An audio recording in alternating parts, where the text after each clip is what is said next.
কিয়ামতের দৃশ্যটা আসলে কেমন হবে সেই সূরাগুলি তেলাওয়াত করলে সে বুঝতে পারবে।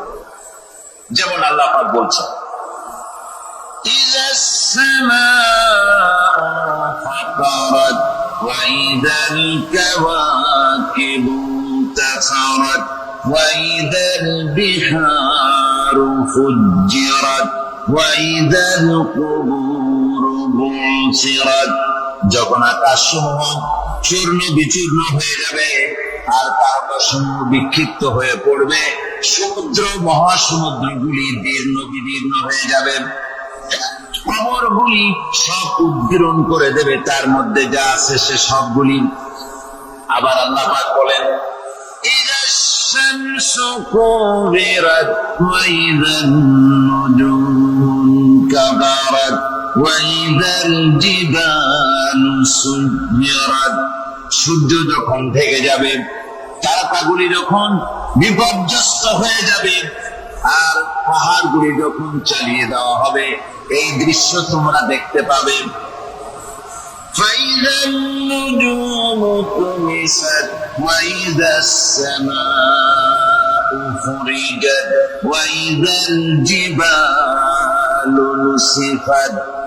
সেদিন অবস্থা এমন হবে, সমস্ত তারকাগুলি স্ফীত হয়ে যাবে আর আকাশ সমূহ দীর্ণ বিদীর্ণ হয়ে যাবে, আর দেখতে পাবে পাহাড়গুলি সমস্ত পাহাড়গুলিকে উড়িয়ে দেওয়া হবে। আবার অবস্থা আরো কি হবে, فَإِذَا بَرِقَ الْبَصَرُ وَخَسَفَ الْقَمَرُ وَجُمِعَ الشَّمْسُ وَالْقَمَرُ। যখন চক্ষু বিস্ফারিত হয়ে যায় মানুষের, চাঁদ আর সূর্য নিষ্প্রভ হয়ে যাবে, সব একাকার হয়ে যাবে, চন্দ্র এবং সূর্য তার অস্তিত্বকে হারিয়ে ফেলবে। শুধু তাই নয়, وَحُمِلَتِ الْأَرْضُ وَالْجِبَالُ فَدُكَّتَا دَكَّةً وَاحِدَةً। জমিন ও পাহাড়গুলির মধ্যে সংঘর্ষ লাগিয়ে দেওয়া হবে, আর এক ধাক্কায় জমিন এবং সমস্ত পাহাড়গুলি চূর্ণ বিচূর্ণ হয়ে যাবে। সুবহানাল্লাহ ওয়া বিহামদিহি। আল্লাহ রাব্বুল আলামিন বলছেন, এইভাবে করে কিয়ামতের দৃশ্য, বিভীষিকাময় দৃশ্য তোমরা দেখতে পাবে। আর সেদিনের রাজত্বটা কার হবে? الملك يومئذ الحق للرحمن। সেদিনের রাজত্ব হবে কেবলমাত্র রহমানের।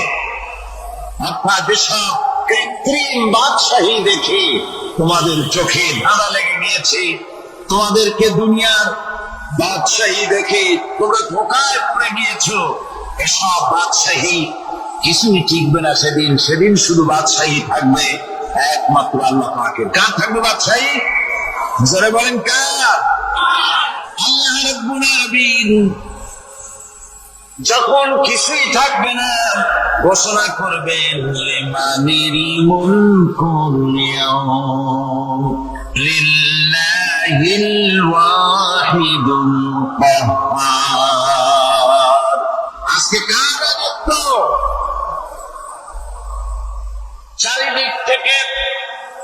চারিদিক থেকে আওয়াজ আসতে থাকবে, পরাক্রমশালী আল্লাহ রাব্বুল আলামিনের রাজত্ব আর কারো নয়। হাদিস শরীফে এসেছে, বুখারী মুসলিম শরীফের হাদিসে এসেছে, আল্লাহ নবী বলেন, আল্লাহ রাব্বুল আলামিন তখন তার এক হাতে আকাশ মণ্ডলীকে ধারণ করবেন, আর এক হাতে জমিনকে ধারণ করবেন। আকাশ মণ্ডলী এক হাতে, জমিন এক হাতে। এভাবে আল্লাহ রাব্বুল আলামিন বলবেন, আইনাল জাব্বারুন আইনাল মুতাকাব্বিরুন। কোথায় সেই স্বৈরাচারীরা? কোথায় সেই পূর্বীরিত অহংকারী স্বৈরাচার যারা আমার জমিনের উপরে, আমার মানুষের উপরে রাজত্ব চালিয়েছে? তারা আজকে কোথায়? কোথায় সেই অহংকারীরা? আল্লাহ পাক সেদিন যে বলবেন, সেদিন তো বলবেন, কিন্তু দুনিয়ার মাঝেও স্বৈরাচার যারা, অহংকারী যারা, তাদের শাস্তি পৃথিবীর বুকেও দেন, আর সেদিন তো দিবেনি। কত স্বৈরাচার আমরা দেখলাম, কত অহংকারী দেখলাম, যাদের তর্জনী হেন নেই, লক্ষ কোটি কোটি মানুষ উত্তর বস্তু, তাদের জিল্লাতির সঙ্গে আল্লাহ রাব্বুল আলামিন কতজনকে বিদায় করে দিলেন। ফুলের মালা নিয়ে কুলাতে পারে নাই, পা থেকে শুরু করে গলা পর্যন্ত ফুলের মালা দিয়া ডুবাই দিল ভক্তরা। আবার আল্লাহ রাব্বুল আলামিন এমন শাস্তি দিলেন, ফুলের মালার পরিবর্তে জুতার মালা নিয়ে জেলের মধ্যে ঢুকাইয়া দিলেন। ঠিক কিনা? অহংকারী আর স্বৈরাচার যারা হয়, আল্লাহ পাক এভাবে তাদের দৃষ্টান্ত দেখিয়ে দেন। আমরা কত দেখলাম, 9 বছরের রাজা, 10 বছরের সাজা। পৃথিবীর মুখে যারা অহংকার করে, যারা স্বৈরাচার হয়, আল্লাহর আইনকে যারা বৃদ্ধি প্রদর্শন করে, আল্লাহ পাক তাদের জমিনেও দেখান। এখানে চূড়ান্ত ফয়সালা আল্লাহ করেন না, আসল ফয়সালার জায়গা তো আছেই, তবে এখানে নমুনা দেখায় দেন। কিন্তু মুশকিল হচ্ছে, ইতিহাসের সবচাইতে বড় শিক্ষা হলো, ইতিহাস থেকে মানুষেরা শিক্ষা গ্রহণ করে না। একজনে যে কাম করে বিপদে পড়ে, আর একজন এসে আবার সেই পথে অগ্রসর হয়, নিশ্চিত মৃত্যুর পথে। আমার বন্ধুগণ, আল্লাহ পাক বলছেন, সেই দিন আমার রাজত্ব হবে, আর কারো রাজত্ব হবে না। وَكَانَ يَوْمًا عَلَى الْكَافِرِينَ عَسِيرًا। ওই দিনটা, ওই কিয়ামতের দিন হবে কাফেরদের জন্য সবচেয়ে কঠিন। সবচেয়ে কঠিন হবে কাদের জন্য? কাফেরদের জন্য। কাফের কারা? কাফের হচ্ছে তারা যারা নাকি আল্লাহর আইনকে অস্বীকার করেছে, আল্লাহকে অস্বীকার করেছে, আল্লাহর আইনকে অস্বীকার করেছে। ওরা কি? কাফের। কুফর শব্দের অর্থ হচ্ছে গোপন করা। এই জন্য অন্ধকার রাতকে আরবিতে কাফের বলা হয়েছে, অর্থাৎ যা সব জিনিসকে অন্ধকার দিয়ে ঢেকে দেয়। তো কুফর হচ্ছে সেই জিনিস যা মহাসত্যকে ঢেকে দেয়, সত্যকে, মহাসত্যকে ঢেকে দেয় যে জিনিস, সেটাকে কুফর বলা। আর এই কাফের অন্ধকারে ঘুরে মরে, সে কোন আলোর খোঁজ পায় না। আল্লাহ রাব্বুল আলামিন বলেন, কাফেরদের কথা এখন শোনাচ্ছেন আল্লাহ পাক, وَالَّذِينَ كَفَرُوا أَوْلِيَاؤُهُمُ الطَّاغُوتُ يُخْرِجُونَهُم مِّنَ النُّورِ إِلَى الظُّلُمَاتِ। যারা কাফের, যারা কুফরি অবলম্বন করেছে, তাদের সাহায্যকারী আর পৃষ্ঠপোষক হচ্ছে তাগুত। তাগুত বলা হয় সেই শক্তিকে, যে শক্তি শুধু নিজেই আল্লাহর আইন অমান্য করে বসে থাকে না, বরং অন্যদেরকে আল্লাহর আইন অমান্য করতে বাধ্য করে। ওদেরকে আরবিতে কি বলা হয়? তাগুত বলা। আর এই তাগুতি শক্তি, এই তাগুত হয় তার সাহায্যকারী, যা তাকে আলো থেকে টেনে অন্ধকারের ভেতরে নিয়ে যায়। আর কাফের হচ্ছে আল্লাহ পাকের ভাষায়, অর্থাৎ কোরআনের ভাষায়, কাফের হচ্ছে সবচাইতে নিকৃষ্ট প্রাণী, সবচাইতে নিকৃষ্ট জীব। মহা সত্যকে যারা অস্বীকার করেছে, যারা আল্লাহকে মানে না, যারা আল্লাহ কোরআনকে মানে না, যারা ইসলামকে স্বীকার করে না, তারা সবচাইতে নিকৃষ্ট প্রাণী। আল্লাহ রাব্বুল আলামিন বলেন, ইন্না শাররাদ-দাওয়াবি ইনদাল্লাহিল্লাযীনা কাফারু ফাহুম লা ইউমিনুন।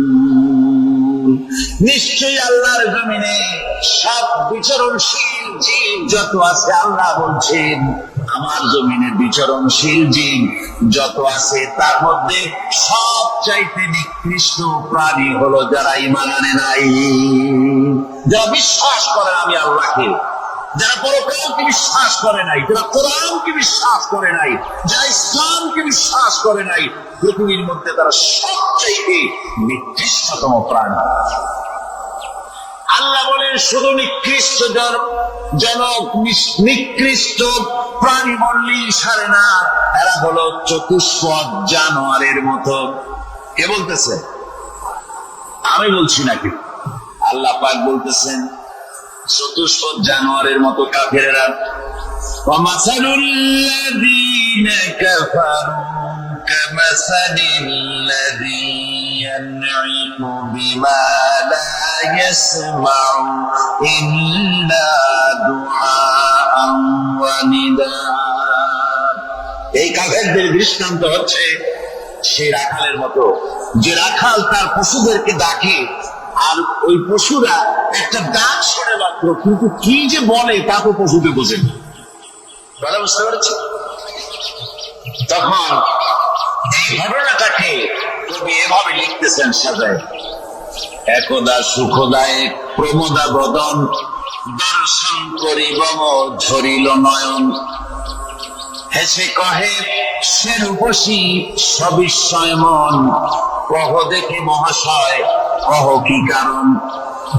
বিষয় বিরাগী তুমি ভুবনে প্রচার, কি হেতু জন্মিল তব মানস বিকার। সামান্য ললনারূপ করি দর্শন, উচিত না হয় কব অশ্রু বরিশন। বুজুর্গ ব্যক্তি মহিলার দিকে তাকিয়ে তাকিয়ে কাঁদতেছেন। সুন্দরী মহিলা বলেন, আল্লাহর বুজুর্গ বান্দা, আপনি এলাকার ভিতরে বুজুর্গ এবং পীর হিসাবে, বুজুর্গ ব্যক্তি হিসাবে আপনি বিখ্যাত। আজকে আমাকে এখানে দেখে আপনি আমার দিকে তাকায় আমার রূপ উপভোগ করতেছেন আর কাঁদতেছেন। আপনার মতো সংসারে বিরাগী মানুষ আমার মতো একটা সুন্দরী মেয়েকে দেখে ভাবে কাঁদা ঠিক না। বুজুর্গ ব্যক্তি বলছেন, হেসে কহিলাম বালে পরহ শ্রবণ, নেত্র ঝরে তব হেতু ভেব না এমন। যে শিল্পী রচিল ওই সুধাংশু বদন, তাহার তরে ঝরে নেত্র নয়নে জীবন। বান্দি, আমি তোমাকে দেখি কান্দি না, আমার চোখে পানি বেরিয়ে গেছি। তোমারে দেখে আমি মনে মনে ভাবলাম, এত সুন্দর করে যিনি মানুষ বানিয়েছেন, না জানি ওই আল্লাহ রব্বুল আলামিন কত বড় সুন্দর। আমার ভাইয়া, সুতরাং চোখ থাকতে ওরা আল্লাহ রব্বুল আলামিনের কুদরত ওরা দেখে নাই, কান থাকতে কোরআনের আওয়াজ ওদের কানের মধ্যে ঢোকে নাই, বিবেক থাকতে আল্লাহর দ্বীনকে বুঝতে পারে নাই, চিন্তা করতে পারে নাই। আল্লাহ রাব্বুল আলামিন বলেন, উলাইকা কাল্লানাম, এরা হলো চতুষ্পদ জানোয়ার। বালহুম আযাল, শুধু জানোয়ার না, জানোয়ারের চাইতেও নিকৃষ্ট। এমনই জানোয়ার, আল্লাহ বলেন শুধু জানোয়ার না, জানোয়ারের মতো শুধু খায় জন্মের মতো। والذين كفروا يتمتعون ويأكلون كما تأكل الأنعام। এই কাফেরগুলির কাম শুধু ভর্তি করা, গান বাজনা নাটক গল্প, এই সব কাজ তাদের। নামাজ নাই, রোজা নাই, আল্লাহ চিন্তা নাই, তাহাজ্জুদ নাই, পরের নাই, শুধু গান আর নাচ। দেখেন না ফুর্তি। এই যে 1 জানুয়ারি রাত 12টার সময় আমার ঘুম হয়ে গেল, এই যেখানে আমি ছিলাম, বিকট আওয়াজ। আমি মনে করলাম পাশের বাড়ি বুঝি ডাকাত করছে। পরে বাড়িওয়ালা আমাকে বললেন যে ডাকাত না, বোধ হয় এই নিউ ইয়ার সেলিব্রেট হচ্ছে, নতুন বৎসর উদযাপন হচ্ছে বোমা দিয়ে। শহরবাসীর আরামের ঘুম হারাম করে এগুলি করা হচ্ছে। এ তো গেল 1 জানুয়ারি। আর যখন আমাদের নিজেরটা যখন আসে, অর্থাৎ 1 বৈশাখ, তখন দেখছেন অবস্থা। 1 বৈশাখে এবছর আমাদের দেশে পয়লা বৈশাখে ঢাকায় যে দৃশ্য আমি টিভির মধ্যে দেখলাম, তাতে আমার মনে হয়নি যে 12 কোটি মুসলমানের দেশে রাজধানীতে এই দৃশ্য হচ্ছে। আমার মনে হচ্ছে এটা বুঝি কলকাতা অথবা অন্য কোন শহর হবে। আমি দেখলাম সমস্ত যুবক যুবতী, নারী পুরুষ, বিভিন্ন বয়সের লোক সব একসঙ্গে রাস্তায় নেমেছে, নাচতেছে। তার মধ্যে বুদ্ধিজীবী আছে, শিক্ষিত লোক আছে, সমানে নাচতেছে। আর তাদের মুখোশ পরা, বানরের মুখোশ, কুকুরের মুখোশ, শুকরের মুখোশ, ঘোড়ার মুখোশ, হাতি শিয়ালের মুখোশ, এই মুখোশ পরে এভাবে নাচতেছে। আমি চিন্তা করলাম, নববর্ষের সাথে কুত্তার মুখোশের সম্পর্ক কি? নববর্ষের সাথে পাপি শ্রীগালের মুখোশের সম্পর্ক কি? তাহলে ওরা কি বলতে চায় যে আগামী বছরটা আমরা কুত্তার ভূমিকায় অ্যাক্টিং করব, অথবা শ্রীগালের মতো ঝুটচামি করবো জাতির সাথে? তারপরে কি করলো? সকাল বেলায় যুবক যুবতী পয়লা বৈশাখ সূর্য উদয়ের আগে রমনা লেকের পাড়ে গিয়ে সব দাঁড়িয়েছে বাসন্তী রঙের শাড়ি পরে। তারপরে সেখানে দাঁড়িয়ে সূর্য উদয়ের পরে তাকিয়ে সকাল বেলায় ভাবে করজোর করে বলছে, এসো হে নববৈশাখ স্বাগতম হে। নববৈশাখ অলক্ষে বোধহয় তা শুনে বলতেছে, বাবাজিরা আমারে ডাকতেছো, অপেক্ষা করো, আমি আসতেছি। আমারে ডাকতেছো, আমি আসতেছি। কোমরে গামছা বেঁধে আসতেছি, 225 মাইল স্পিডে আসতেছি, 30 ফুট উঁচু জলোচ্ছ্বাস নিয়ে আসতেছি। নববৈশাখের মজা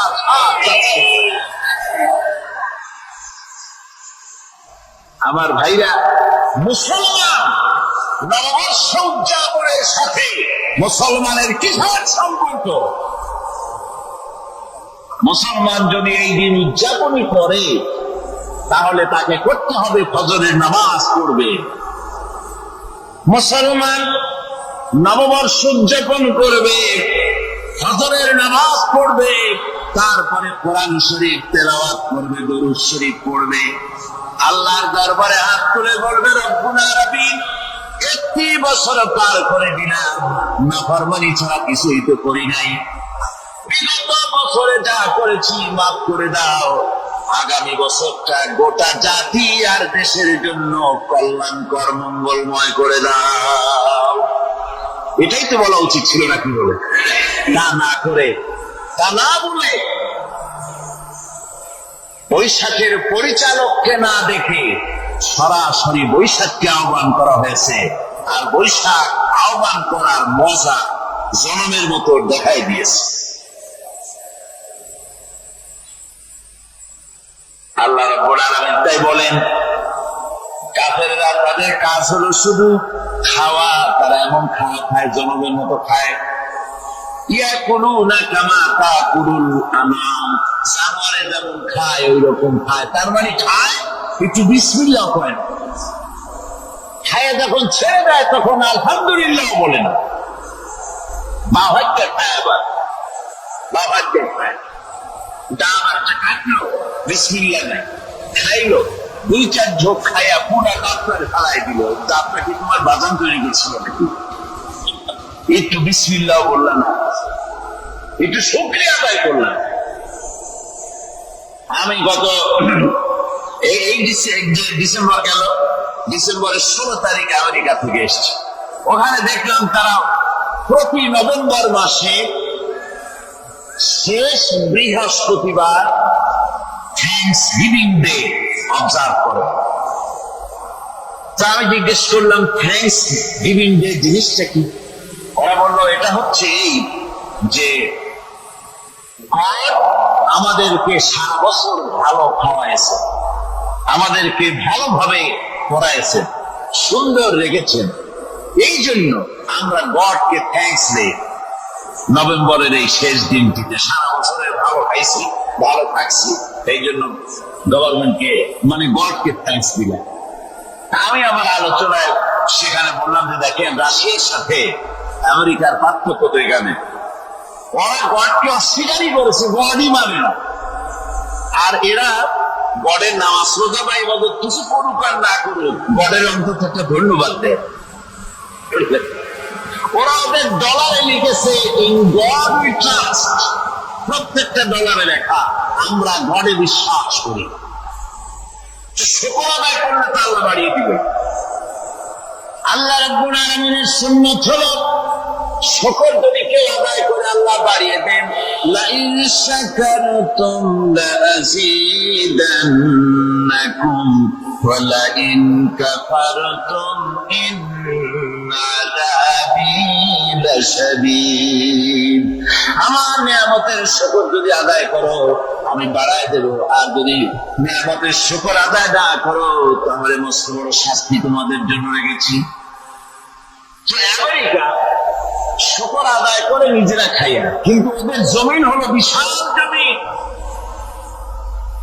আমি কয়েকবার গিয়েছি এবং বহু স্টেট সফর করেছি। ওদের জমিন এত ফার্টাইল, জমিনে যদি রীতিমতো তারা ফসল ফলাতো, এই ফসল সারা দুনিয়া দরিদ্র মুখ্য জনতাকে খাওয়াইয়া বাঁচাইতে পারত, কিন্তু ওরা তা করে না। ওরা করে কি? ওরা মুনাফার হার, বাজার দর ঠিক রাখার জন্য নির্দিষ্ট পরিমাণ জমিনের ফসল ফলায়, কিন্তু জমিন এতই উর্বর ওদের মেজারমেন্ট করা, মাপ করা, হিসাব করা ফসল হয় না, ফসল হয় বেশি। তখন বাড়তি ফসলকে তারা প্রতি বছর লক্ষ লক্ষ টন আলু আর গমকে তারা সমুদ্রে নিক্ষেপ করে। তাদের আলু এবং গম সেই সময় তারা নিক্ষেপ করে সমুদ্রে যখন ইথিওপিয়া, সুদানে মানুষ না খেয়ে মরছে। পৃথিবীর বিভিন্ন দেশে মানুষ ক্ষুধার যন্ত্রণায় যখন চিৎকার করছে আর তাদের এই চিৎকারে আকাশ বাতাস ভারী হয়ে যাচ্ছে, তখন ওরা এই কাজটি করছে। তাই আমি প্রথম দিন বলেছিলাম যে রাশিয়া যেমন খান খান হয়েছে, অস্তিত্ব বিলুপ্ত হয়েছে আল্লাহর সাথে নাফরমানি করার কারণে। আপনারা বলতে পারেন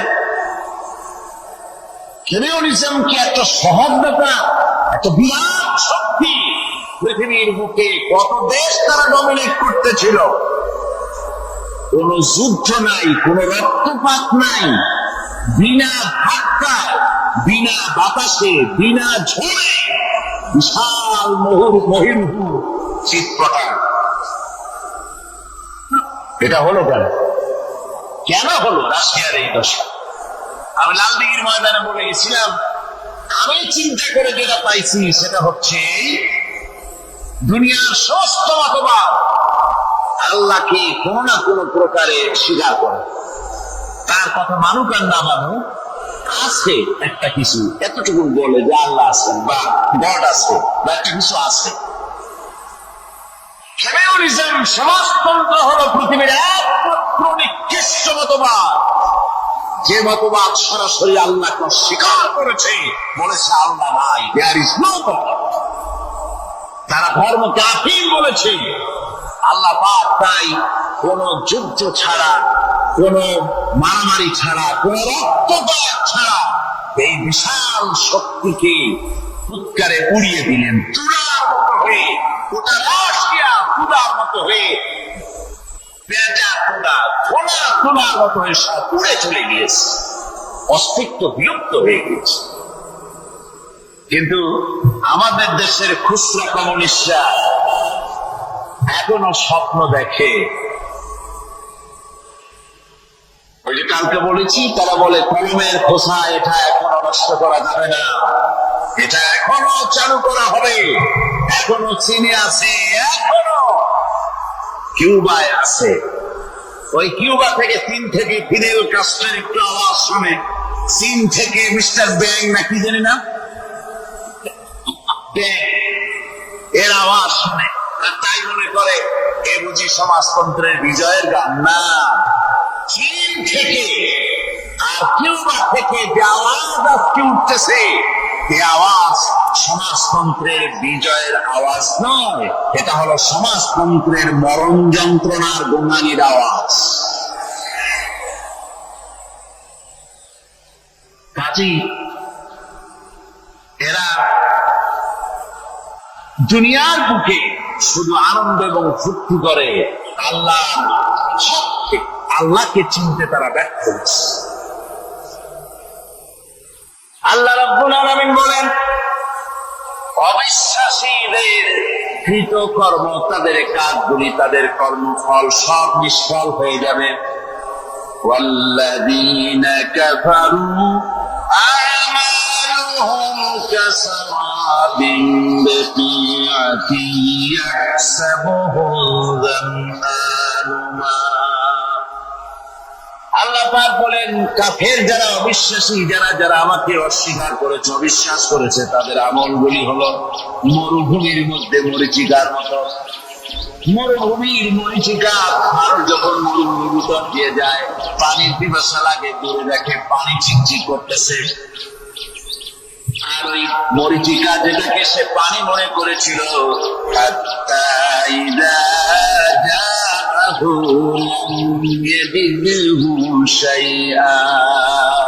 যেটাকে সে পানি মনে করে ছুটতেছিল, যখন কাছে গেল, আল্লাহ পাক বলেন কিছুই সেখানে পায় না, শুধু মরীচিকা, বালু আর বালু।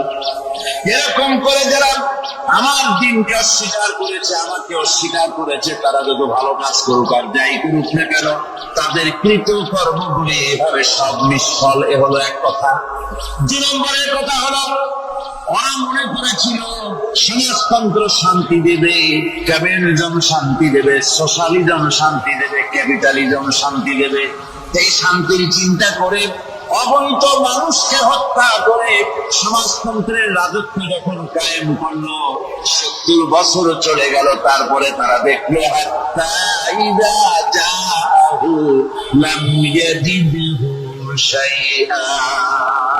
কিচ্ছুই পেল না। ক্ষুধার যন্ত্রণায় মরল, কাপড় নাই, খাবার নাই। তারা ওই রাশিয়া থেকে, চেকোস্লোভাকিয়া থেকে, যুগোস্লাভিয়া দিয়া, রোমানিয়া থেকে, হাঙ্গেরি এবং পোল্যান্ড আর মঙ্গোলিয়া থেকে সেখানে সমাজতন্ত্র তাড়াতে আমরা যাই নাই। আমরা সেখানে সমাজতন্ত্রের বিরুদ্ধে তাফসীর করি নাই, ব্যাখ্যা করি নাই, বক্তব্য রাখি নাই। ওই সব দেশ থেকে সমাজতন্ত্র তাড়াইছে কে? কারা তাড়িয়েছে? না, ওরা নিজেরাই, সেই দেশের জনগণই এটাকে উৎখাত করেছে তাদের জমিন থেকে। আল্লাহ পাক বলছেন, যারা আমার দিনকে, আমার বিধানকে যারা অস্বীকার করবে, তারা এই অস্বীকারী অবস্থায় যদি মওত হয়, আমার সমাজতন্ত্রী কোন ভাই যদি মাহফিলে থাকেন, কোন ভাই যদি মাহফিলে থাকেন, তাহলে শুনুন আল্লাহ কি বলতেছেন। আল্লাহ দিনকে, আল্লাহ কোরআন, পূর্ণাঙ্গ জীবন বিধান, অর্থনীতি আছে, সমাজনীতি আছে, রাজনীতি আছে, কথা যারা বিশ্বাস করে না, কোরআনকে শুধুমাত্র নামাজ, রোজা, হজ, যাকাত আর বেহেশত দোজখ যারা মনে করে, জীবন ব্যবস্থা মনে করে না, এই অবস্থায় যদি মারা যায়, আল্লাহ রাব্বুল আলামিন বলেন, ইন্নাল্লাযীনা কাফারু ওয়া মাতু ওয়া হুম কুফফারুন উলাইকা আলাইহিম লানাতুল্লাহি ওয়াল মালাইকাতি ওয়ান নাসি আজমাইন। আল্লাহ রাব্বুল আলামিন বলেন, আমাকে অস্বীকার করার অবস্থায়, আমার দিনকে, বিধানকে অস্বীকার করার অবস্থায় যদি মওত হয়ে যায়, তাহলে আল্লাহ, ফেরেশতা এবং तमाम পৃথিবীবাসীর অভিসম্পদ তার উপরে হতে থাকে, লানত হতে থাকে। খালিদিনা ফিহা লা ইউখাফফাফু আনহুমুল আযাবু ওয়া লা হুম ইউনজারুন। এই অভিসম্পদ অবস্থায় তারা সব সময় লিপ্ত থাকবে, না তাদের আযাবকে কমায় দেওয়া হবে, আর না তাদের কোন রকম অবকাশ দেওয়া হবে। মিল্কি ওয়ে, যেটা অন্ধকার রাত্রে, তারকা সজ্জিত রাতে উত্তর দক্ষিণ দিকে টানা একটা পথের মতো দেখা যায়, এটা হচ্ছে গ্যালাক্সি, এটাকে বলা হয় মিল্কি ওয়ে, এটা হচ্ছে ছায়াপথ। অসংখ্য তারকার মধ্যে রয়েছে। কত বড় বড় তারকা, অনেক দূরে। তাই আমরা দেখি বিন্দু বিন্দু, আসলে কি বিন্দু না। কত বড় জানেন? বিজ্ঞানীরা বলেছেন দত্তের মতো বিরাট বিরাট তারকা আছে, যে সূর্য পৃথিবীর চাইতে 13 লক্ষ গুণ বড়। এরকমের সূর্যের অন্তত 3 কোটি সূর্য খাইয়া হজম করতে পারে, এরকম অসংখ্য তারকা মিল্কি ওয়ের ভিতরে আল্লাহ সৃষ্টি করেছেন। সুবহানাল্লাহ বিহামদিহি, সুবহান। আর মানুষ লাফায়, সাইরেন মানুষ খালি লাভ দেয় মোষ কতগুলো রেখে।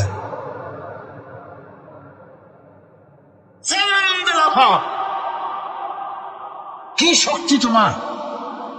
মহাশূন্যের তুলনায় এই পৃথিবীর অবস্থান কি জানেন? এই জন্য যত বেশি পড়াশোনা করবেন মাথা নত হয়ে যাবে। কমিউনিস্ট হয় ছাগলেরা, বুদ্ধিমান কোনোদিন কমিউনিস্ট হয় না। কারা কমিউনিস্ট হয়? ছাগলগুলি, যাদের আকল নাই, যাদের জ্ঞান নাই, বুদ্ধি নাই, ওরাই কমিউনিস্ট হয়। কোন চিন্তাবিদ, কোন বিজ্ঞানী কমিউনিস্ট হয় না। মাথা নত হয়ে যায়, আল্লাহর এই সৃষ্টি দেখে পাগল হয়ে যায়। নিঃসন্দেহে আল্লাহ আছেন, নইলে পরে এগুলি হয় কি করে? আমি চিন্তা করে পাই না কমিউনিস্ট হয় কেমনি, কতখানি পাগল হইলে হয়। ছোট্ট একটা রুমাল দেখলে মনে করি কোন তাঁতি এটারে বানাইছে। একটা এই কি জানি কয় মাইক দেখলে মনে করি কেউ এটাকে বানাইছে। টেবিল দেখলে মনে করি কেউ বানাইছে। ফ্রিজ দেখলে মনে করি বানাইছে কেউ। একটা সুই দেখলে মনে করি কেউ এটাকে বানাইছে। আর এই বিশাল পৃথিবী, ওই বিশাল আকাশ, কমিউনিস্টরা কয় এমনি এমনি হয়েছে। আমার বন্ধুগণ,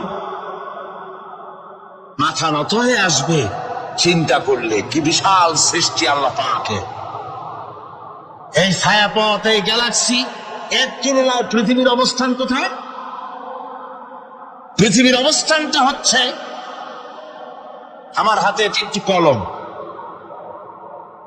এই কলমটা কাগজের উপরে আমি যদি এই নিপটা রাখি, কাগজের ভিতরে নিপে যতটুকু জায়গা টাচ করবে, মহাশূন্য গ্যালাক্সি মিল্কি ওয়ে, আল্লাহর এই মহাশূন্যের তুলনায় পৃথিবীর অবস্থান একটা কলমের নিপে যতটুকু জায়গা নেয় এর থেকে বেশি নয়। এই যদি হয় পৃথিবী, তাহলে সেই পৃথিবীর মানুষ আপনি আপনি কতটুকুন? সলিমুদ্দি বসিরুদ্দি খালি লাভা। আমার বন্ধুগণ, লাভ কি? লাভের চোটে বলে হ্যান করেঙ্গে তেন করেঙ্গে, লাঠি কে আন্দার মুগুর ভরেঙ্গে। কয়দিন পর শোনা যায় শীত হয়ে পড়ছে, কিছু নাই। সুতরাং আল্লাহ পাকের অসীম সৃষ্টি জগৎ, এর সঙ্গে বিজ্ঞানের সংঘর্ষ কম। দুই একটা পয়েন্টে আছে, বাকি সবগুলিতে বিজ্ঞানের আবিষ্কার যত বাড়তেছে, আল্লাহরে চেনা, সৃষ্টি জগৎকে জানা মানুষের জন্য তত সহজ হচ্ছে। আর রহমান আল্লামাল কোরআন, কোরআন শিখিয়েছেন আমাদেরকে। রহমান এমন নিয়ামত দিয়েছেন যার মধ্যে সব আছে। মানুষ সৃষ্টির ব্যাপারে, মানব সৃষ্টির ব্যাপারে নির্ভুল তথ্য যদি পেতে হয়, তাহলে কার কাছে যাব? জোরে কোন? আল্লাহর কাছে যেতে হবে। আর আল্লাহর কাছে না যাইয়া মানব সৃষ্টির রহস্য যদি জানতে যাই ডারউইনের কাছে, তাহলে আপনার মানু হবে সুন্দরবনের বান্দরেরা। ঠিক কিনা? বান্দরেরা হবে মানু, শিম্পাঞ্জি ওরাংওটাং হবে আপনার নানার দাদা। তার কারণ ডারউইন সাহেব বলেছেন মানুষ এর পূর্বপুরুষ হলো বাঁদর, শিম্পাঞ্জি, ওরাং ওটাং। এটা হলো তার থিওরি অফ ইভলিউশন। এই বিবর্তনবাদের থিওরি পেশ করতে গিয়ে তিনি বলেছেন মানুষ হলো বান্দরের জাত। আরে বেটা, তুই বান্দরের জাত। নিজের লেজ কাটে আর সকলের লেজ কাটা আরম্ভ করতে যাচ্ছে। কি পাগলের পাগল, মানুষ হয়েছে বান্দরের জাত। আশ্চর্য কথা। কেমনি কইলে? তো বললো যে সিম্পাজি দেখছে তো সে, সিম্পাজি দেখে তার মনে হয়েছে যে মানুষ ওইরকমই তো দেখা যায়, তো মানুষ বুঝি বান্দর থেকেই আসছে। আমি বলি পৃথিবীতে এমন পাগল আমি কোনোদিন দেখিও নাই, শুনিও নাই যে কোন পাগল পাবদা মাছ দেখে বলেছে যে এটা হচ্ছে বোয়াল মাছের পূর্বপুরুষ। টাকি মাছ দেখে কোন ছাগলেও বলেছে আজ পর্যন্ত যেটা হলো শোল মাছের পূর্বপুরুষ। পুঁটি খাইতে খাইতে আস্তে আস্তে বিরাট শোলে পরিণত হয়ে গেছে, কোন পাগলেও বলেনি। আচ্ছা মেনে নিলাম দারুন সাহেবের থিওরি, মেনে নিলাম 1 সেকেন্ডের জন্য যে বান্দর থেকেই মানুষ হয়েছে। এখনো তো বানর প্রজাতি আছে না শেষ হয়ে গেছে? আছে কিনা? তাহলে সুন্দরবনে যান, যে দেখুন কোন বাঁদর কি এ পর্যন্ত দেখা গেছে যে কোমর পর্যন্ত মাংসের মতো হয়ে গেছে, আর একটু দুধ আর পনির আর একটু এই শুটকি মাছ লোটটা ফিস খাওয়াইলে আর কদিনের মধ্যে এই বান্দরটা মানুষ হয়ে যাবে। হয়েছে এরকম?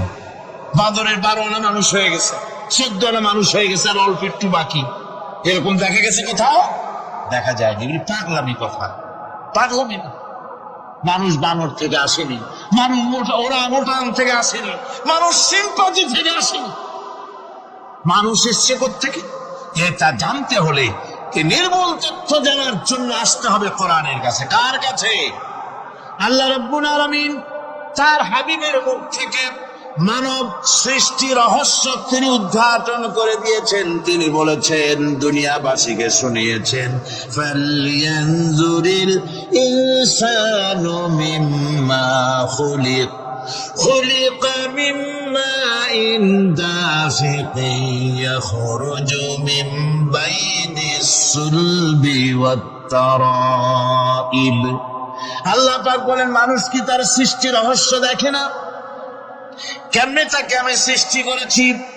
মায়ের বক্ষ পিঞ্জর থেকে, বাপের পৃষ্ঠ থেকে সবেগে নির্গত এক ফোঁটা নাপাক পানি দিয়ে আমি আল্লাহ মানুষকে সৃষ্টি করেছি।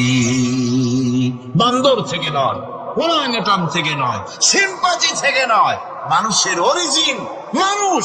আদম থেকে তোমরা জন্মগ্রহণ করেছো, আদম এসেছে মাটি থেকে, তোমরা এসেছো আদম থেকে। সুবহানাল্লাহ ওয়া বিহামদি। এটাই হলো মানব সৃষ্টি রহস্যের কথা আল্লাহ পাক বলে দিয়েছে।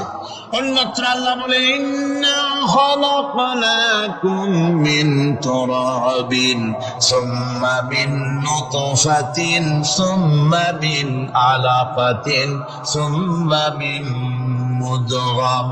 নিষ্প্রাণ মাটি থেকে তোমার উৎপত্তি হয়েছে, আর এই নিষ্প্রাণ মাটি দিয়ে তোমাকে তৈরি করা হয়েছে। এগুলি মাতৃগর্ভের ভিতরে গিয়া নাপাক পানি ফোঁটা জমাট রক্ত হয়েছে, গোশত হয়েছে, তারপরে মানুষের আকৃতি দিয়েছি, আর এরপরে বাচ্চার আকারে মায়ের পেট থেকে আমি আল্লাহ মানুষ করে তোমাকে বের করেছি। সুতরাং মানব সৃষ্টি রহস্যের কথা বিজ্ঞানের সাথে যারা সাংঘর্ষিক হবে কোরআনের সাথে, আমরা সেটা মানতে পারি না। আমাদেরকে মানতে হবে মূল জ্ঞানের কিতাবটা। মূল জ্ঞানের কিতাব কোনটা? জোরে কম তো কোনটা? এখানে সব কথা আল্লামাল কোরআন। কোরআন শিখিয়ে মানুষকে আল্লাহ পাক সবচাইতে বড় দয়া করেছেন, এর থেকে বড় দয়ার হয় না। কোরআন শিখিয়েছেন আমাদের, যার মধ্যে সমস্ত তথ্যের কথা আল্লাহ পাক বলেছেন। The universe and doctor Einstein বইয়ের ভিতরে লেখা হয়েছে যে একদিন এমন হবে যখন ধীরে ধীরে সূর্য তার আলো হারিয়ে ফেলবে, চন্দ্র নিষ্প্রভ হয়ে যাবে, আর পৃথিবী আস্তে আস্তে তার গতি হারিয়ে ফেলবে। একথা আজকের বিজ্ঞানীরা অথবা আজ থেকে কয়েক বছর আগের বিজ্ঞানীরা একথা বলছেন। কিন্তু রাসূল করিম সাল্লাল্লাহু আলাইহি ওয়াসাল্লামের মুখ থেকে আজ থেকে 1400 বছর আগে, যিনি বিজ্ঞানাগারে মোটেও পড়াশোনা করেননি, লিখতে জানেন না, পড়তে জানেন না, সই করতে জানেন না, বিজ্ঞান আসছে কথা বলছে, সেই কথা 1400 বছর 1500 বছর আগে রাসূল করিমের মুখ থেকে আল্লাহ পাক বলছেন। কোরআনে কারীম বলছে, ইয়াসআলু আইয়ানা ইয়াউমুল কিয়ামা ফাইদা বারিকাল বাসরু। আপনারা লাভ করেছেন, নামের আগে 6 হাত লম্বা ডিগ্রি আপনারা লাগাইছেন, আপনারা পণ্ডিত ঠিকই, কিন্তু এই কোরআন শরীফের জ্ঞান যদি আপনাদের না থাকে, আপনারা পণ্ডিত, তবে আপনারা মূর্খ পণ্ডিত। কি পণ্ডিত? কি পণ্ডিত? মূর্খ পণ্ডিত। ওরা বলে যে মৌলবীরা জানে কি, মৌলবীরা জানে কি? আরে ভাই, মৌলবীদের কাছে তো আসল জ্ঞান আছে, সুবহানাল্লাহ ওয়া বিহামদিহি, এখানে সবটা আছে। আপনারা এখানে আসেন, এটা বিশ্বাস করলে আপনি সবটা পেয়ে যাবেন। কোরআন বিশ্বাস করতে পারলে, কোরআন জানতে পারলে আপনি সব জানবেন। কোরআনে কারীমের মধ্যে আল্লাহ পাক কত কথা বলেছেন, এর মধ্যে আছে আল্লাহ পাক বলেছেন আফালা ইয়ানজুরুনা ইলাল ইবিলি কাইফা খুলিকাত। এই যে আমি উটগুলোরে বানাইছি, কেমনে বানাইলাম তোমরা কি দেখছো? উট কেমনে বানিয়েছি? মুফাসসিরিনে কেরাম এর উপরে অনেক আলোচনা করেছেন। তারা বলেছেন যে উট মরুভূমির জাহাজ, তারপরে উটের পিঠে একটা চুট আছে, কোন কোন উটের পিঠে 2টা চুট আছে, মাঝখানে বসে একটারে হেলান দিয়ে আর একটা ধরে বসা যায়। আমি দেখছি 2টা চুটওয়ালা উট, আফ্রিকান উট আমি দেখেছি, যে চুট সুবহানাল্লাহ, দেখলে অবাক হয়ে যেতে হয় যে আল্লাহর কি কুদরত। উটের পৃষ্ঠে 2টা চুট, মাঝখানে আপনি বসবেন, পিছনেরটা একটা সোফা সেটের মতো, পিছনে হেলান দিলে, আর সামনে যখন সে মরাল সম চড়াই উত্তরাই পথ দিয়ে নামা ওঠা করবে, তখন আপনি যেন পড়ে না যান, সেজন্য সামনেরটা বুকের সাথে জড়াই ধরবেন। এরপরে কি সৃষ্টি আল্লাহর, সুবহানাল্লাহ ওয়া বিহামদিহি। জিরাফগুলি দেখুন, জিরাফগুলি তার মাথা কত বড় উঁচা। লন্ডন জুতে জিরাফ দেখলাম, সে জিরাফের দেহ থেকে তার মাথাটা 22 ফিট উঁচা। মানে সে যদি নিচে দাঁড়ায়, 3 তলা বিল্ডিং এর ছাদের উপরে নাস্তা দিলে তো নিচে দাঁড়ায় খাইতে পারে, এই অবস্থা। সেই জিরাফে পানি খাবে কেমনে? মাথা হলো অত উঁচায়, পিছনের ঠ্যাং 2টা খাটো, সামনের ঠ্যাং 2টো উঁচা, এখন পানি খাবে কেমনে? ওই মাথা নামাইতে গেলে ঠ্যাং তো অনেক উঁচা। আল্লাহ পাক কেমন সুন্দর ব্যবস্থা করলেন, সামনের 2টা ঠ্যাং এভাবে সরায় দেওয়ার মতো। ও যখনই পানি খায় দেখলাম 2টা ঠ্যাং অনেক ছেড়ায় দেয়, 2 দিকে ঠ্যাং চলে যায়, তখন মাথাটা সহজে নিচে নামায় আসে, পানি খাইতে পারে। এই সুযোগগুলি আল্লাহ সুবহানাহু ওয়া তাআলা তিনি করে দিয়েছেন। ওমা কুন্না আনিল খালকি গাফিলিন, আমি আমার সৃষ্টি জগৎ সম্পর্কে অমনোযোগী নই। সুবহানাল্লাহ ওয়া বিহামদিহি। ভল্লুকগুলি কি বিরাট বিরাট একটা ভল্লুক, শ্বেত ভল্লুক দেখেছি, কৃষ্ণ ভল্লুক দেখেছি, সে মনে হয় যেন পায়ের তলায় হাসুল করা, ঠিক জুতা পায়ের তলাটা তেমন দেখা যায়, ওই রকমের তলাটা, গায়ে একেবারে পশম। তো ওই বরফের দেশে থাকতো, সেতে শীত কষ্ট না পায়, সেই জন্য আল্লাহ একটা কম্বল ওর গায়ে জড়ায় দিয়েছে, অটোমেটিক কম্বল। সুবহানাল্লাহ ওয়া বিহামদিহি। তুমি আল্লাহ বলছেন উট কেমনে বানাইছি দেখছো?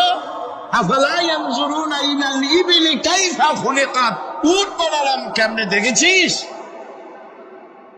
মানুষ অবাক হলো, আল্লাহ এত কথা ছুঁয়া উটের কথা বলছেন, কারণ নানান রকম মানুষ বলল। শেষ পর্যন্ত প্রাণীতত্ত্ববিদরা তারা আবিষ্কার করলেন মূল কারণটি। মূল কারণটি, অনেক কারণ আছে আল্লাহ পাকে কথা বলার। উট তো মরুভূমির জাহাজ, তারপরে উট মানুষের অনেক উপকারে আসে, এ কথা বলা হয়েছে। প্রাণীতত্ত্ববিদরা খুঁজে খুঁজে তারা দেখতে পেয়েছে যে উটকে জবাই করে দেখা গেছে, উট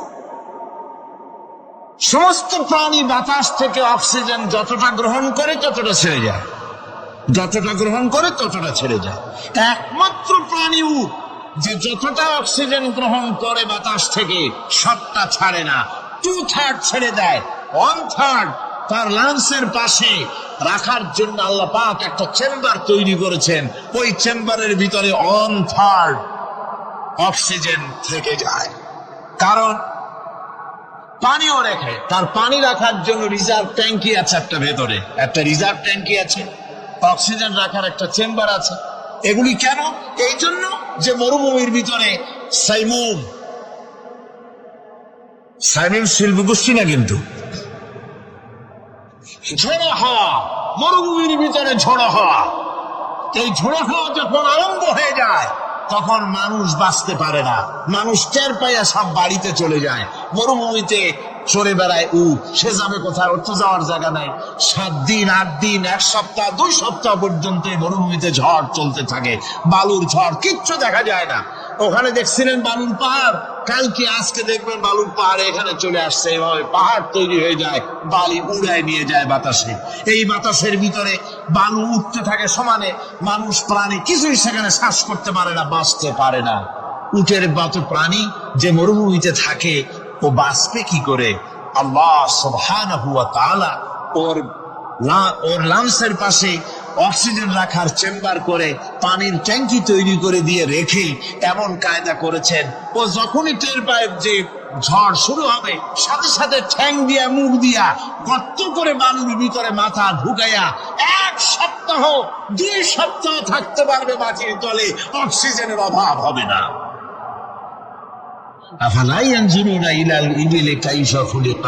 দেখো নাকি কিভাবে সৃষ্টি করেছি আমি এই সুন্দর উটকে, একবার দেখো, আর শুকরিয়া তোমার মাথা নত হবে। যত বড় কমিউনিস্ট হও, আল্লাহর জন্য সেজদা দিতে বাধ্য হবে যদি তোমার ঈমান এতটুকুনো থাকে। জান্নাতীরা খামোশ হয়ে বসে থাকবেন।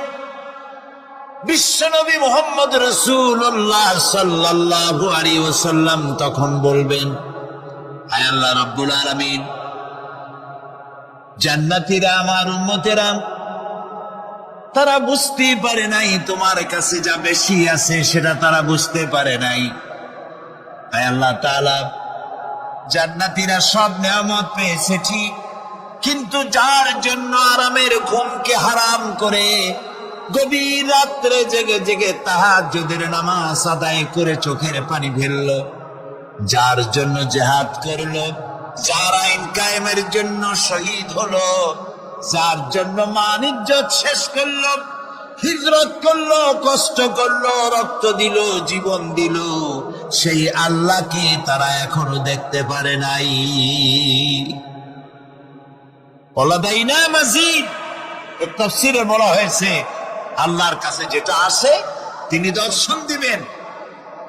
নবী করিম সাল্লাল্লাহু আলাইহি ওয়াসাল্লাম এই কথা যখন বলবেন যে আল্লাহকে আমাদের, এই আমার জান্নাতীদের আল্লাহকে এখনো দেখা হয় নাই, যে আল্লাহর জন্য সব করলো তারে এখনো দেখা হলো না, আল্লাহ তাআলা তখন আপন কুদরতে তার সামনের সব পর্দাকে সরিয়ে দিবেন। সুবহানাল্লাহ।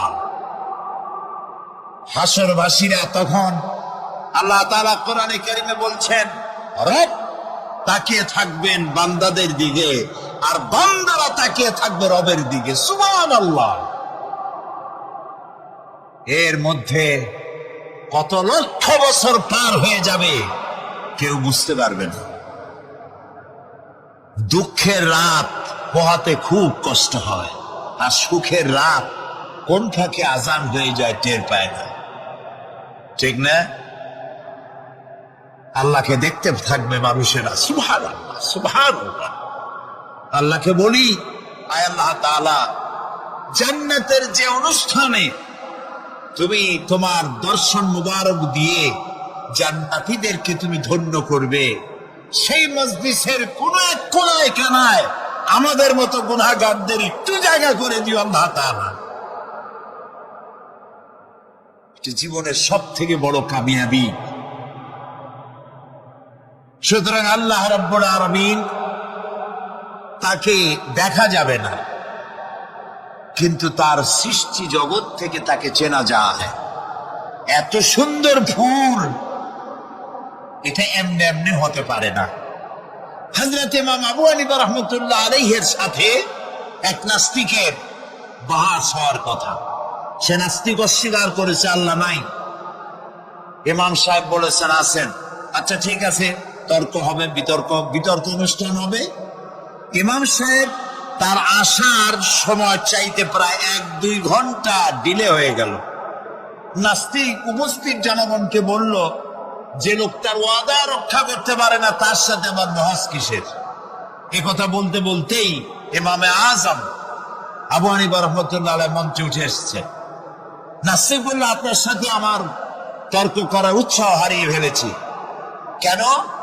আপনি যে এতটা সময় ওয়াদা খেলাপ করলেন, 2 ঘন্টা হয়ে গেল, মূল অনুষ্ঠানের শুরুতে আপনি আসলেন না। তিনি বললেন যে তুমি নিরুৎসাহিত হবে তো আমার কাছে দেরি হলো কেন? তারপরে না বলবা। আচ্ছা ঠিক আছে, আপনি বলেন কেন দেরি হলো। তিনি বললেন আমি এই জায়গায় আসতে গিয়ে সামনে একটা নদী বাঁধলো, এখন আমি আসবো কেমনে? মহা চিন্তায় পড়ে গেলাম, কিভাবে যাব? পারাপারের কোনো ব্যবস্থা নাই। হঠাৎ দেখলাম পাশে একটা গাছ, আগে দেখিনি, দেখি যে একটা বড় গাছ। গাছটা কেমনে কেমনে টাইট হয়ে পড়ে গেল, কেমনে কেমনে তাড়াতাড়ি করে কতগুলি তক্তা হয়ে গেল। ফটাফট তক্তাগুলি লাগিয়ে একটা নৌকা হয়ে গেল, লাফ দিয়ে পড়লো নদীতে। আমি চট করে উঠলাম সেই নৌকায় আর পাড়ি দিয়ে আসলাম। ওই তক্তাগুলি ফাটতে চিটতে আর লোহাগুলি লাগবে তড়িৎ গতিতে, তাড়াতাড়ি হইতে যতটুকু সময় লাগছে আবার আসতে ওই জন্য দেরি হয়েছে। সুবহানাল্লাহ পরে কর। এখন নাস্তিক কয় যে আপনার সাথে আমি তর্ক মোটেই করবো না। কেন? কয় যে আপনার মাথার স্ক্রু ঠিক আছে কিনা। কয় কি জন্য? আপন ইচ্ছায় একটা গাছ ফট করে এরকম হয়ে গেল, কোন করা ছাড়া মিস্ত্রি ছাড়া গাছগুলি চিরে ফেরিয়া তক্তা হয়ে গেল, আর কোন রকম মিস্ত্রি ছাড়াই জোড়াতালি রেগে নৌকা হয়ে গেল, আর মাঝি ছাড়া পাওয়া গেলেন। আপনার মস্তিষ্কের স্ক্রুগুলি ঢিলা, আপনার সাথে আমি তর্ক করব। তিনি বললেন নাস্তিক শোনো, বিনা মিস্ত্রিতে একটা গাছ চিরে ফেরে তক্তা হইতে পারে না, তোমার দলিল। বিনা মিস্ত্রিতে কতগুলি তক্তা একত্রিত একটা নৌকা হইতে পারে না, তাহলে বিশাল আকাশ বিনা মিস্ত্রিতে কেমনে তৈরি হইলো? তোমার এই পা থেকে শুরু করে মাথা পর্যন্ত এই সুন্দর দেহ কেউ সৃষ্টি করে নাই, এমনি এমনি কলা গাছের মতো হয়েছে তুমি। নাস্তিকের চোখ খুলে গেল। বলেন কি? আমি তো এইভাবে চিন্তা করিনি, আমি মুসলমান হয়ে গেলাম। লা ইলাহা ইল্লাল্লাহু মুহাম্মাদুর রাসূলুল্লাহ।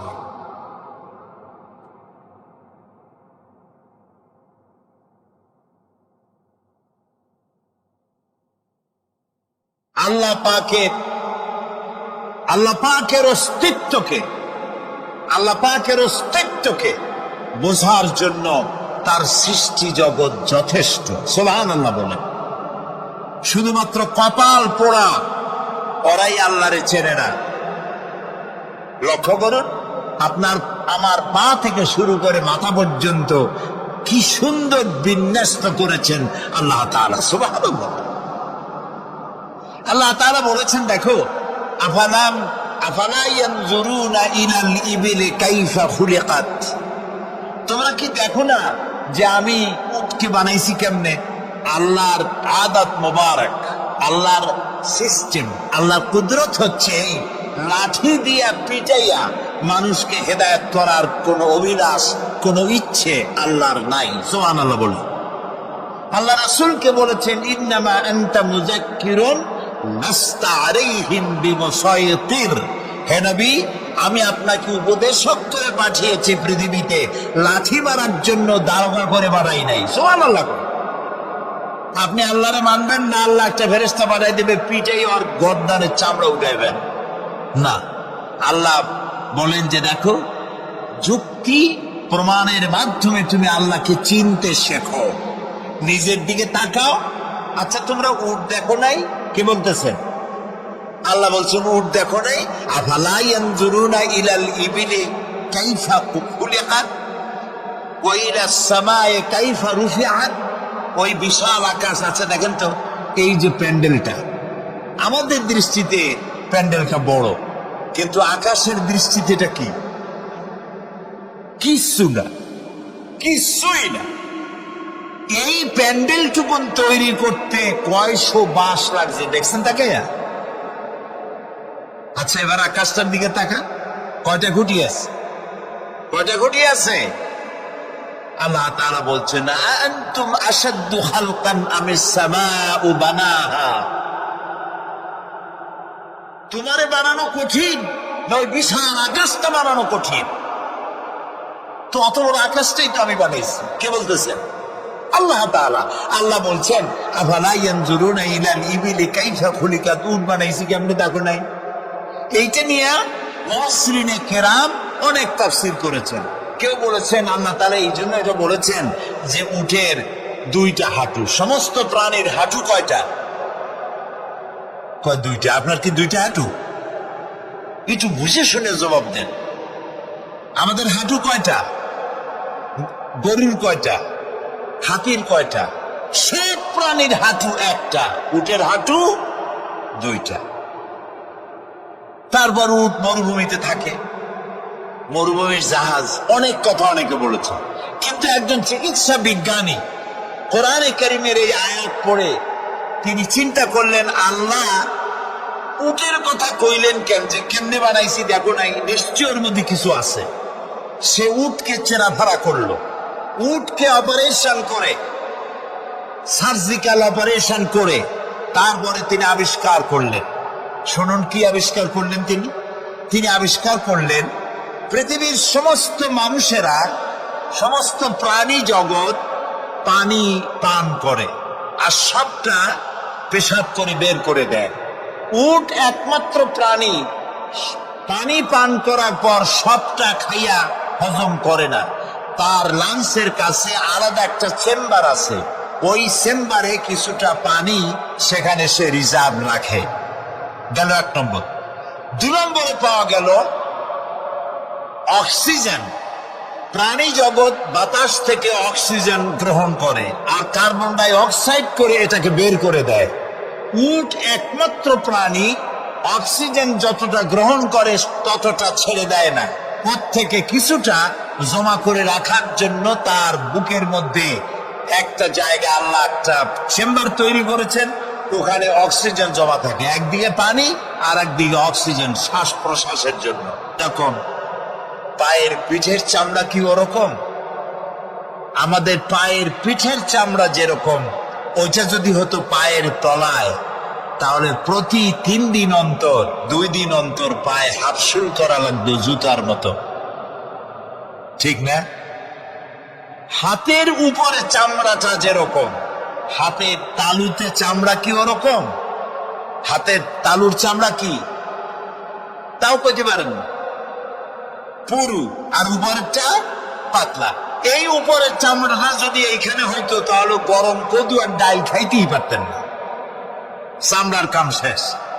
এইগুলো চিন্তা করলেই তো শকর করতে ইচ্ছা হবে যে এই যে একই শরীর আমার 2 রকমের চামড়া কেন দিলেন, আর কোন চেষ্টা নাই, এমনি এমনি হয়েছে।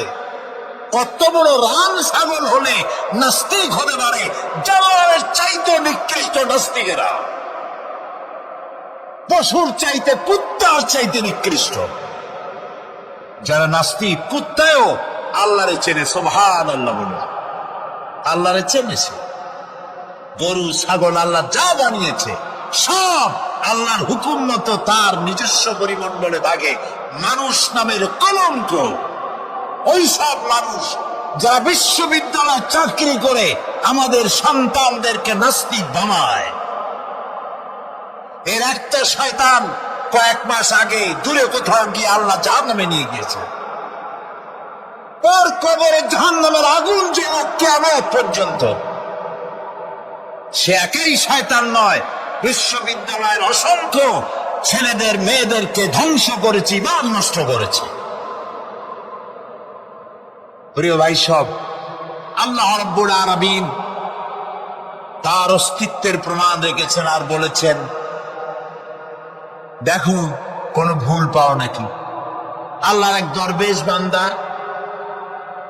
এক বট গাছের নিচে বিশ্রাম করতেছিলেন আর সূরা মুলক পড়তেছিলেন। এই আয়াতের কাছে এসেছেন, হাল তারা মিন ফুতুর, দেখতে পাও কোন ভুল? শুয়ে শুয়ে বলতেছে, আল্লাহ তোমার সৃষ্টি জগতে তো ভুল ধরার কোনো উপায় নাই, কেউ ধরতে পারবে না, তবে আমার চোখে একটা জিনিস বেমানান মনে হয়। ভুল ধরতে কারো ক্ষমতা নেই, একটা জিনিস আমার কাছে বেমানান লাগে। একা একা বলতেছে, সেটা হলো এই, তুমি তাল গাছ বানাইছো যেমন, তালও সেরকম বড়, বেল গাছ যেমন বেলও বড়, নারকেল গাছ যেমন নারকেলটাও বড়, কিন্তু এত বড় বিরাট বট গাছ, ফল একেবারে এতটুকু এতটুকু, এইটা একটু বেমানান লাগতেছে। এই চিন্তা করতেছে দরবেশ সাহেব, হঠাৎ করে একটু বাতাস এসে গাছের ডাল আন্দোলিত হয়েছে, একটা আধা পাকা বটের ফল অনেক উঁচু থেকে ছিঁড়ে এসে দরবেশের নাকের উপরে পড়ছে। নাকটা জ্বলে উঠছে। দরবেশ সাহেব বলছে, আস্তাগফিরুল্লাহ, আল্লাহ এটা তো ফল না, এটা আমার চিন্তার জবাব। আমি চিন্তা করতেছি গাছ আনমান ফল হয় নাই, তাল গাছ যেমন ফল যেমন, বট গাছ যেমন ফল যদি ওই আকারে হইতো, ফলটা যে পজিশন নিয়ে আমার নাকে পড়ছে, এতে তো আমার নাকও যাইতো মাথাও যাইতো। সুতরাং আল্লাহ রাব্বুল আলামিন তার সৃষ্টি জগৎকে আপন কুদরত দিয়ে সুন্দর করে সৃষ্টি করেছেন। ভাগ্যবান তারা যে আল্লাহকে স্বীকার করে 5 ওয়াক্ত নামাজে আল্লাহকে সেজদা দেয়, সুবহানাল্লাহ। আর শিক্ষক নামের, শিক্ষিত নামের কলঙ্ক ওই সব মুসলমান যারা মুসলমানের ঘরে জন্মগ্রহণ করে নিজেকে নাস্তিক বলে পরিচয় দেয়, নিজেকে যারা বামপন্থী বলে পরিচয় দেয়। মুসলমান তা আবার বামপন্থী। আস্তাগফিরুল্লাহ। কোরআনে কারীমে আল্লাহ তাআলা বলেছেন আসহাবুল ইয়ামিন, আসহাবুশ শিমাল, ডানপন্থী আর বামপন্থী। রাসূলুল্লাহ বলেছেন বাম হাতে খায় শয়তান, তোমরা বাম হাতে খাবা না। বাম দিকের কামটাই শয়তানের। বাম দিকে কাম কার? জোরে বলেন। এই জন্য রাস্তা দিয়ে হাঁটবেন, ডান দিক দিয়ে হাঁটেন। কিছু খাইবেন, ডান দিক দিয়ে খান। কিছু শুরু করবেন, ডান দিক দিয়ে করেন। মুসলমানের কাজ সব ডান। ডানপন্থীদের নেতা পয়গম্বরেরা সব ডানপন্থীদের নেতৃত্ব দিয়ে আল্লাহ রাব্বুল আলামিন কিয়ামতের দিন ডানপন্থী দিয়ে নিয়ে আল্লাহর নবীরা জান্নাতে চলে যাবে। আর ডানপন্থীদের নেতা শয়তান বামপন্থীদেরকে শয়তানের নেতৃত্ব দিয়ে সবগুলিকে জাহান্নামে নিয়ে যাবে। এই জন্য দেখবেন বামপন্থীদের যত নেতা আছে, একটা নেতা মসজিদে যায় না, নামাজ পড়ে না। প্রিয় ভাই, সব কপাল পোড়া না হলে কোন মুসলমানের সন্তান বামপন্থী আন্দোলন করতে পারে না। হতভাগ্য, নিকৃষ্ট, জঘন্য। আল্লাহ এদেরকে হেদায়েত করুন, বলেন আমিন। জোরে বলেন আমিন। ওরা নামাজে নাই, রোজায় নাই, আল্লাহ নাই, রসুলে নাই, পরকালে নাই, মক্কায় নাই, মদিনায় নাই, ঠিক কিনা? আল্লাহ হেদায়েত নসিব করুন, বলেন আমিন। তাহলে 3টি পুঁজির কথা বলেছিলাম। তার মধ্যে প্রথম পুঁজি হলো আল্লাহর কি বিশ্বাস করতে দেখি? অস্তিত্বকে বিশ্বাস করা। এই অস্তিত্বের উপরে আমি আর আলোচনা করতে চাই না। আমরা বিশ্বাস করি আল্লাহ আছেন, ঠিক না? আচ্ছা, এবার প্রশ্ন করি, আল্লাহ আছেন, কোথায় আছেন? আচ্ছা, বুঝতে পারছি আপনাদের মধ্যে ইখতিলাফ হয়ে গেছে। কেউ বলছেন সব জায়গায়, কেউ বলছেন আরশে, কেউ বলছেন আকাশে। আর যারা বেশি বুদ্ধিমান তারা কোনো জবাব দেন নাই, চিন্তা করছেন কোনটা কইয়ে কোন জেলায় পড়ি। আল্লাহ রাব্বুল আলামিন কোথায় আছেন সেই প্রশ্ন আল্লাহ কি করা দরকার?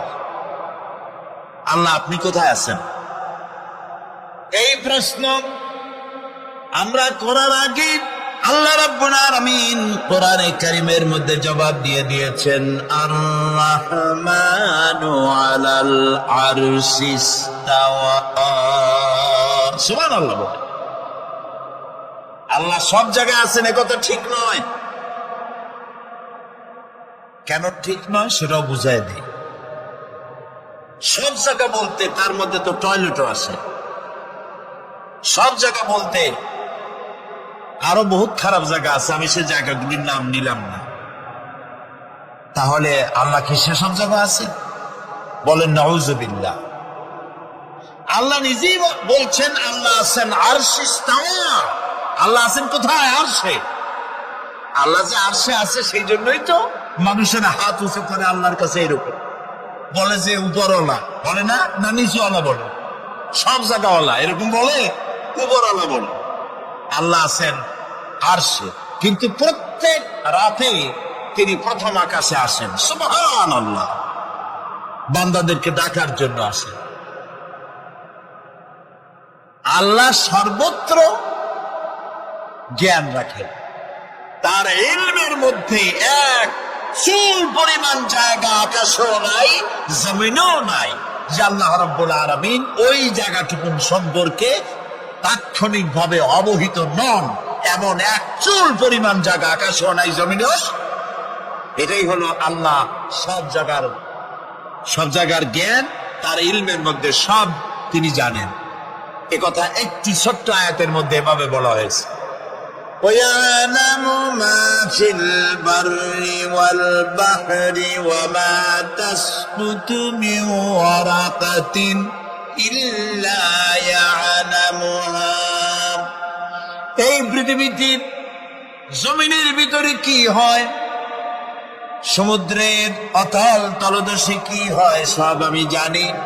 এমনকি এই পৃথিবীর কোন একটি গাছের পাতা যদি পড়ে যায়, কোন দেশের কোন গাছের কোন পাতা পড়েছে সে খবর আমি আল্লাহর কাছে হয়ে যায়। এটি আমি বললাম, বানায় বললাম, এটি কোথায় আছে? তো আল্লাহ রাব্বুল আলামিন